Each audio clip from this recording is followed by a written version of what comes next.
Er wordt de laatste maanden veel gesproken over fake news of nepnieuws. Maar wat is fake news nu precies? En wie verzint het en wie verspreidt het? Volgens analisten zijn regeringen en bepaalde massamedia zelf de bron van fake news. Kijkt u naar deze discussie via de Russische satellietzender Russia Today. I'm joined by my guest, Patrick Henningsen in Phoenix. He is a journalist, writer, and founder of the news website 21stCenturyWire.com. In Providence, we have Vladimir Goldstein. He is an associate professor of Slavic studies at Brown University. And in London, we cross to Markos Papadopoulos. He is the editor of Politics First magazine. Okay, gentlemen, crosstalk rules in effect. That means you can jump in anytime you want, and I always appreciate it.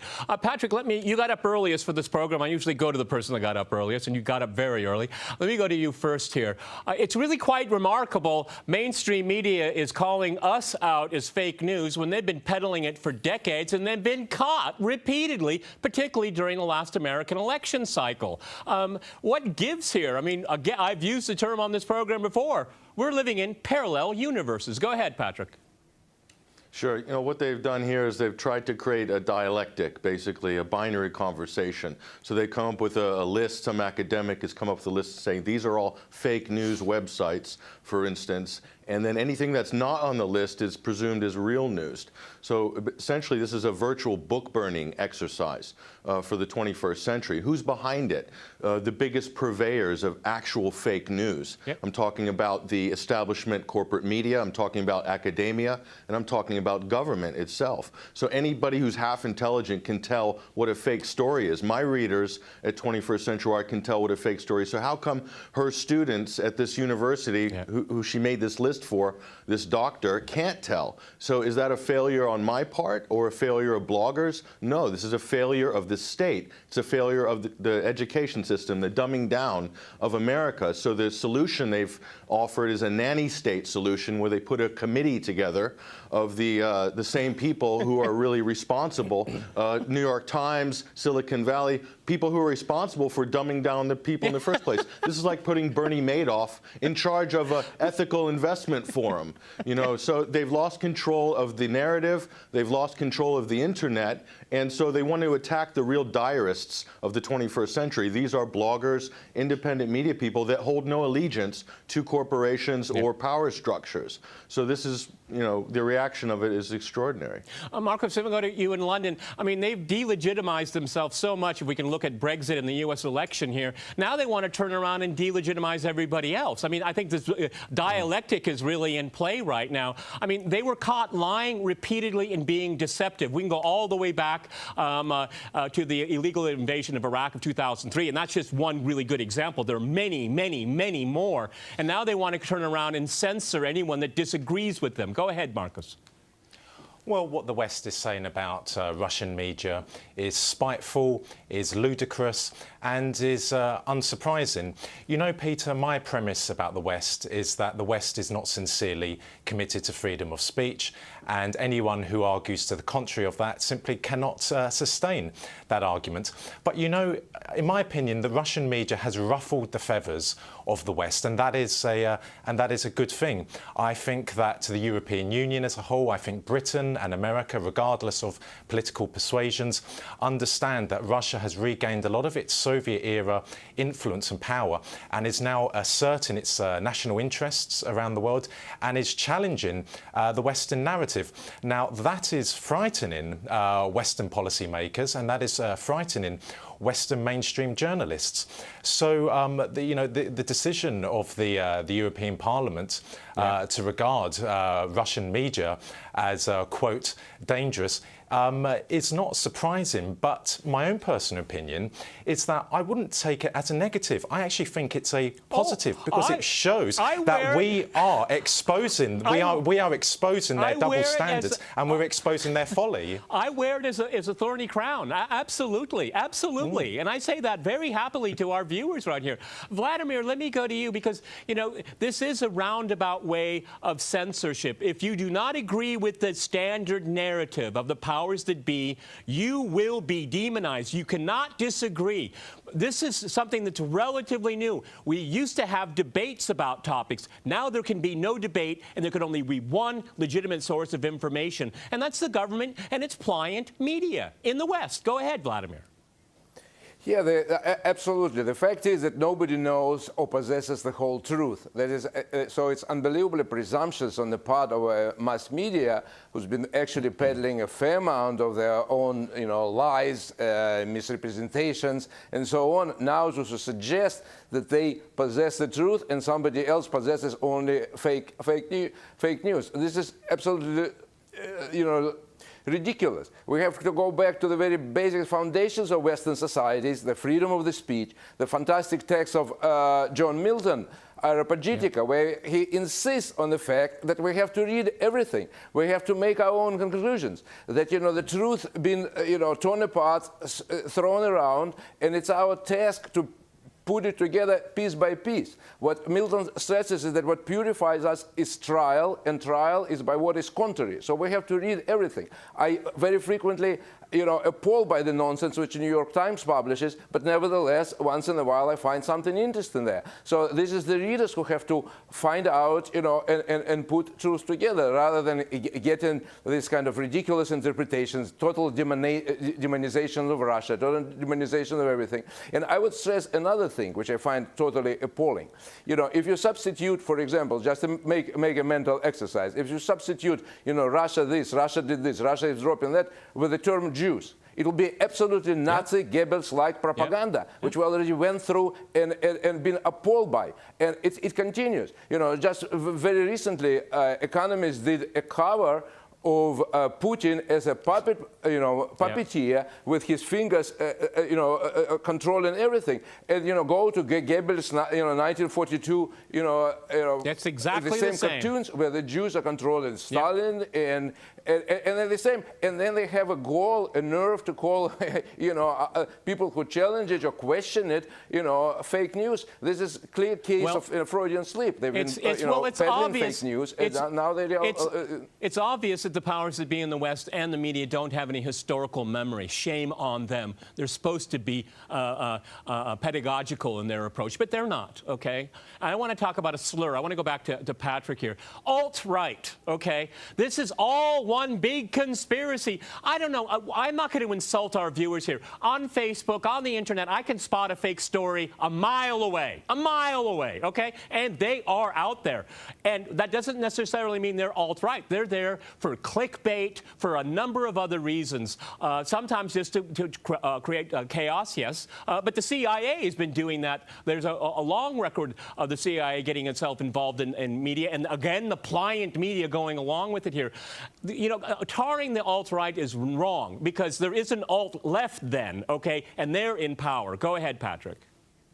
Yeah, the term alt-right itself is just a creation. It's a construct. It's a label, and it means anything that its critics want to slap onto it. So in terms of alt-right, that means misogynist, neo-Nazi, white supremacist, whatever. The list is endless, right? So they've done this before with Tea Party, with Truther.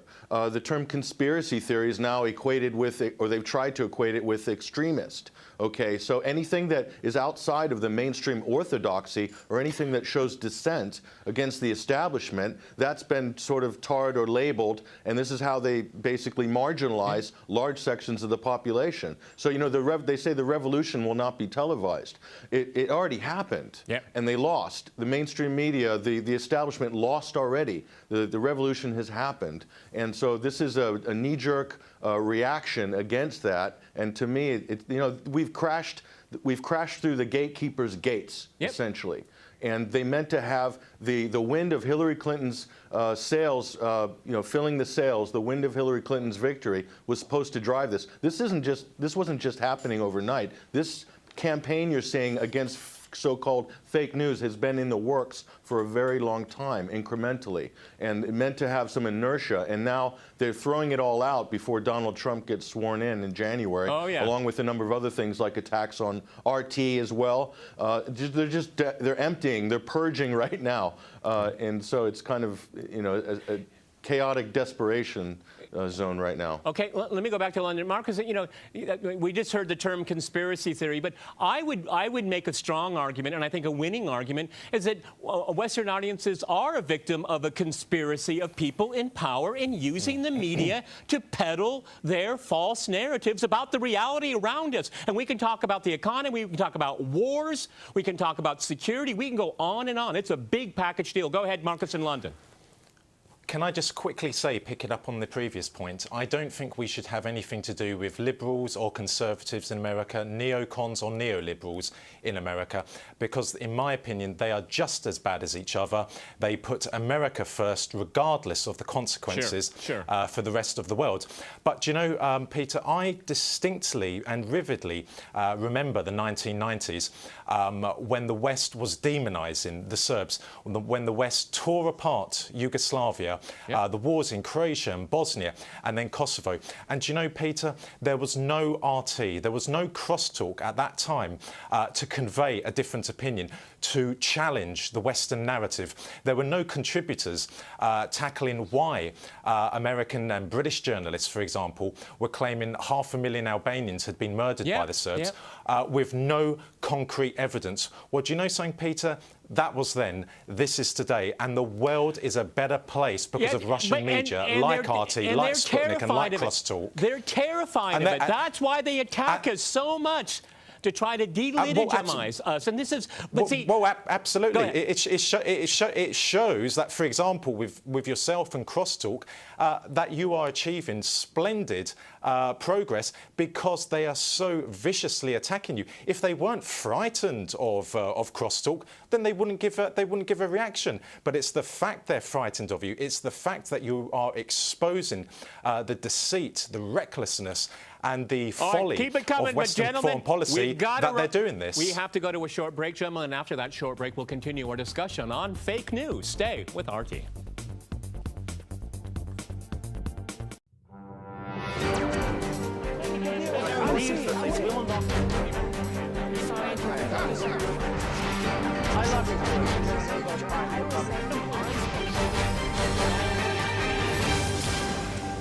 Welcome back to CrossTalk, where all things are considered. I'm Peter Lavelle. To remind you, we're discussing how traditional media is being challenged.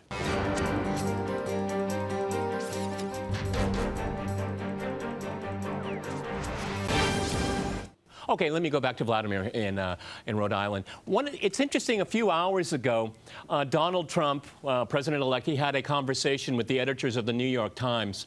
I hope he gave it to him really, really rough, okay? I mean, the New York Times is absolutely a shameful publication right now.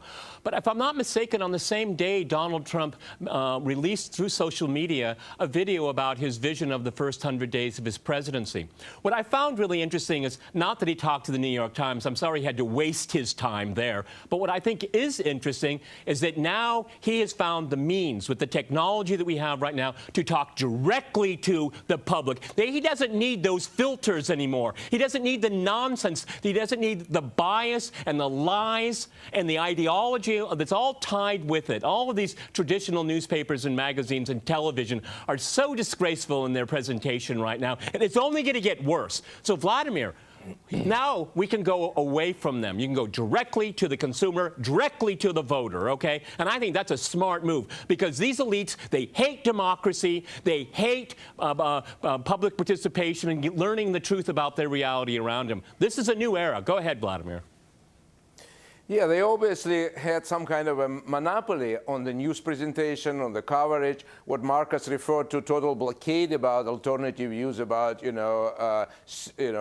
bombardment of Yugoslavia. That was the case. A lot of people try to, get it to the mass media. They would totally ignore it. And now I think what Trump is doing is basically trying to break up monopoly. It's like, a trash busting of his, glorious predecessor, Teddy Roosevelt. I think, and eventually this trust busting did something very, provided good results, because monopolies stifle everything, stifle the thought, stifle the progress, and you know, this mass media achieved this monopoly, and now it's being broken open both by, you know, alternative, you know, news, regular news, and now by president. And what is interesting, it was Teddy Roosevelt who in fact encouraged what he called muckraking journalism, because he knew that, you know, these monopolies are not going to give up that easily. So he was encouraging, you know, journalists, investigative journalists, muckraking journalists to expose all the nonsense which they are doing. Basically, they control the media, they push their private, you know, business interest, pretending this is a government interest in Iraq, government there. It's not government interest. It's the interest of particular group of, you know, businesses or corporations which use another group of corporations to promote their own interest. But they try to tell it to American people that this is for their own interest. It's not. You know, a lot of veterans fighting these wars come home finding nothing but shut doors. They're committing suicide. They're doing, you know, they're suffering.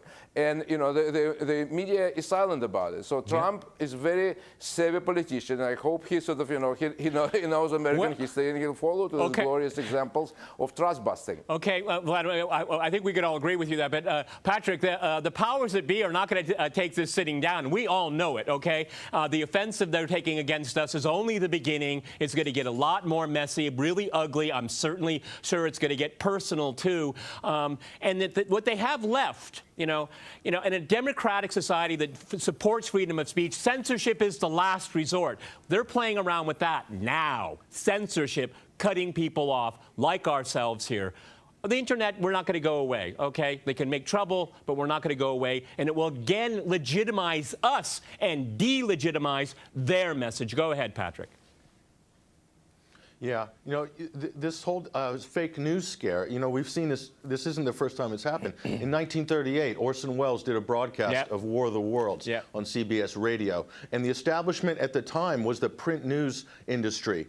And they overblew the reaction to this broadcast by Orson Welles, and they said that there was pandemonium in the streets and it terrorized America, because at the time, radio was the insurgent communications platform, which was taking advertising dollars away from newspapers. So they used that fake news incident to demonize radio, much in the same way that the establishment media is trying to demonize the internet independent media today. So this hysterical reaction we're seeing is the bubble which they themselves have inflated has burst, basically. And so a handful of Facebook articles done by teenagers in Macedonia that somehow that tilted the U.S. election, that idea is ludicrous. But I don't know what's more ludicrous, the actual fake news on Facebook or the reaction to it. But what's worse than fake news, Peter, what's worse than fake news is news that's omitted. Last week, 17 civilians, reports in East Aleppo, were slaughtered, gunned down by the moderate rebels who were trying to use them as human shields. They wanted to escape. That didn't get an inch of newsprint in any U.S. media outlet. Okay, so I have a list of endless list from Iraq to Libya to Syria. They've got every single major event wrong. The Ukraine, the Iran-Contra cocaine gate in the 80s, every single thing they've got wrong. And that has cost lives. Hundreds of thousands, if not millions of innocent lives have been lost because of the New York Times, the Washington Post, and their collusion with the deep state. Okay, they are responsible. There's blood on their hands for Syria, for Libya, and for Iraq. Okay, so what is worse? I'll put the proposition that is much worse than a handful of silly articles on Facebook that had no influence on the U.S. election at all. Absolutely. This is just a false flag. You know, Marcus, if I can go to you, but audiences are beginning to react here, and this is what spooked the traditional media and governments. I mean, governments are losing their mind over this. They can't control everybody anymore. And I want to stress here, in all fairness, yes, there is fake news out there, but my sense is that it's not as damaging and as large as these people that are trying to scare us all. And fake news has been around from time immemorial, okay? This is not their issue here. They're worried that audiences are going to move. And you know what? And it's also a bottom line issue, I mean, for revenues, okay? If people are going somewhere else, they're not giving money to these traditional media outlets. Go ahead, Marcus in London. Look, Peter, if I can just slightly come at this from a different perspective, and I hear what everyone is saying. regardless of what happens from January 2017 onwards, RT, CrossTalk and Russian media in general will continue to carry out a powerful job in dissecting Western foreign policy and exposing it to be rotten to the core. But in regard to Mr. Trump, we need to give him time. He hasn't even entered the White House yet, and I would say that about any leader. But I do sense that there's this curious and misguided sense of optimism about him. Number one, he is an unknown quantity. Number two, he's not part of the political establishment, but he's part of the business establishment in America. And if he's genuine about wanting to fundamentally change American foreign policy, for example, towards Russia, and it's a big if, I believe, but he will come up against a formidable opposition because that system in America, which I vigorously oppose, is absolutely entrenched.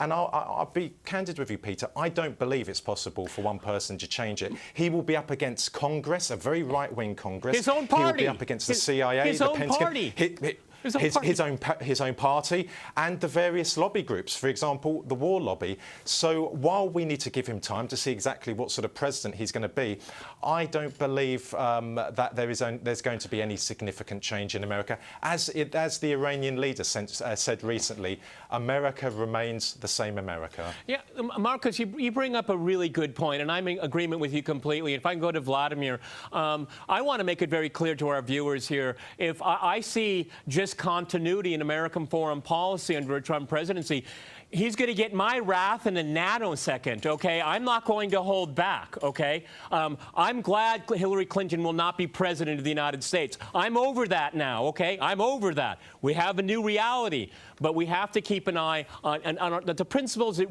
all of you have been on this program many times, the principles that I think we all adhere to. Go ahead, Vladimir.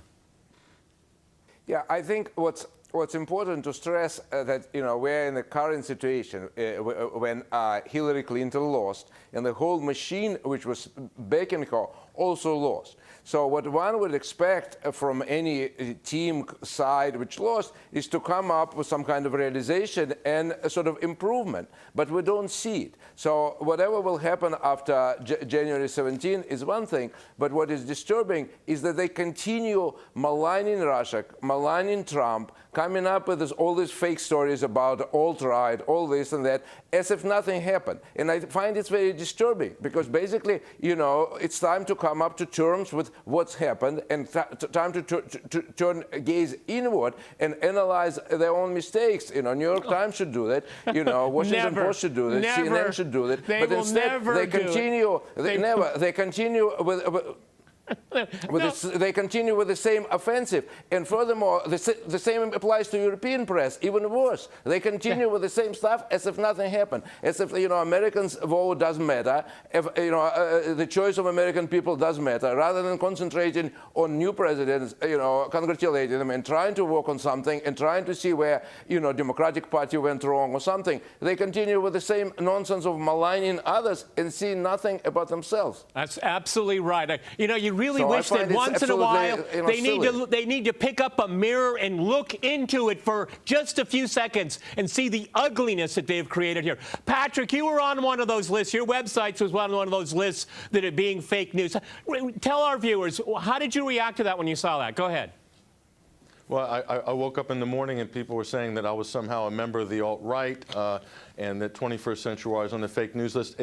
Our readers took that as a badge of honor, basically, and they said, fantastic. That means that you're really making a difference. But, speaking of fake news, here's the New York Times.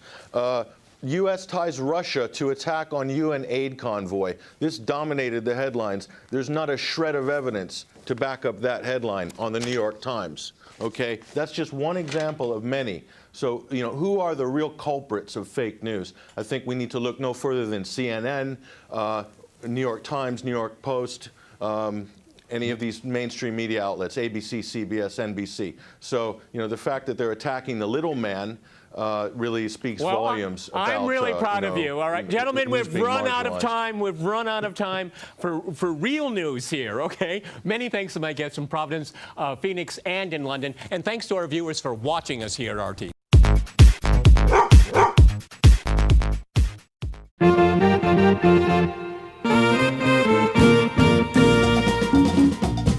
nga wampinga nomo Brabu no kanya Ekiu anu orele gismo Nyame nanga pinga yuza ondro peni kutru Manasari kutru